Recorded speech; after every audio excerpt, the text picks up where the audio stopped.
सतीश बाबू भंडारा गोंदियाचे प्रभारी आहे आणि सध्या इथलं वातावरण अगदी जोरदार तापलेलं आहे. राहुल गांधींची सभा पार पडली त्यानंतर काय बदल आपल्याला जाणवला भंडारा गोंदियाच्या एकंदरीत मतदाराच्या मूडमध्ये?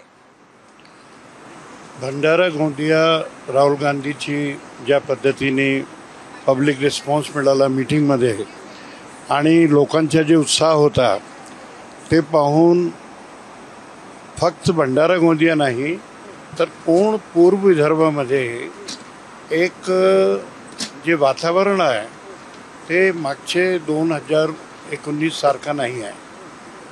हा वातावरण एकदम म्हणजे चमत्कार सारखा वातावरण दिसेल. लोकांची जी अपेक्षा नाही तसं वातावरण आहे.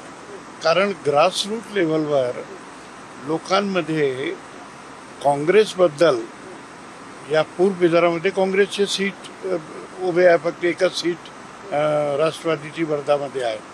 तर पूर्व विदर्भाची जी आमची 5 सीट आहे, नागपूर, रामटेक, गडचिरोली, चंद्रपूर आणि भंडारा गोंदिया, हे 5ही सीटवर म्हणजे एकदम परिस्थिती जी आहे या मीटिंगच्या नंतर त्याचा एकदम चेंज झाला आहे. पण एक असं म्हटलं जातं सतीश बाबू की तुम्ही म्हणजे काँग्रेसनं खास भंडारा गोंदिया जो नाना पटोलेंचा जिल्हा आहे तिथे एक कमजोर उमेदवार दिलेला आहे आणि ही मॅच फिक्सिंग केलेली आहे. हे आम्ही नाही म्हणत आहे तर हे सेवक वाघांनी म्हटलंय. त्यांनी बंडखोरी हे म्हणत केलेलं आहे आणि त्यांचं म्हणणं आहे की भाजप जिंकावं म्हणून इथं एक कमजोर उमेदवार मुद्दामून भाजपशी मॅच फिक्स करून नाना पटोलेंनी दिलाय. हा जे आरोप आहे, कारण मी तिथे प्रभारी आहे आणि एक मागील 15 दिवसापासून तिथे मी प्रत्येक तहसीलमध्ये आणि खेड्यांमध्ये माझे दौरे सुरू आहे. एक गोष्ट अशी आहे की नाना पटोलेच्या त्या भंडारा गोंदिया जिल्ह्यामध्ये प्रभारी म्हणून मी माझा अनुभव सांगतो आहे. तिथे एकदम अंडर करंट आहे. तो लोकप्रिय नेता आहे.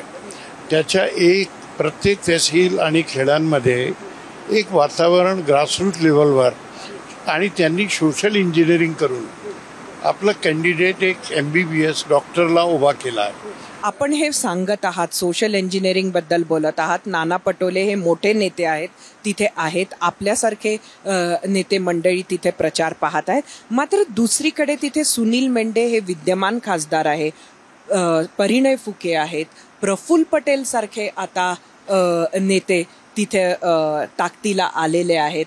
असं असताना आपला हा कॉन्फिडन्स, ते अँटी इन्कम्बन्सी जे आहे ते सुनील मेंढेचे जे विरोधात त्याच्या नेगेटिव्हिटीचा आम्हाला फायदा मिळतो आहे. 100% आमच्या कॅन्डिडेटचा तो आहे आम्हाला फायदा, पण जास्ती फायदा आम्हाला त्याची अँटी इन्कम्बन्सीचा आहे. तर माझ्या अनुभवाप्रमाणे भंडारा गोंदियामध्ये आम्हाला यश मिळेल असं आम्हाला वाटतंय. मी एक आकडा सांगू शकाल का, किती मताधिक्य राहील? कारण यश मिळेल असं आपण म्हटलंय.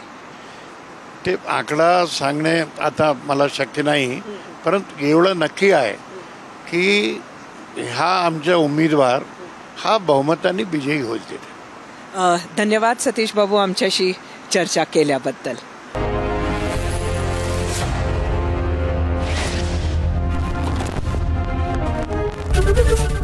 ABP माझा, उघडा डोळे बघा नीट.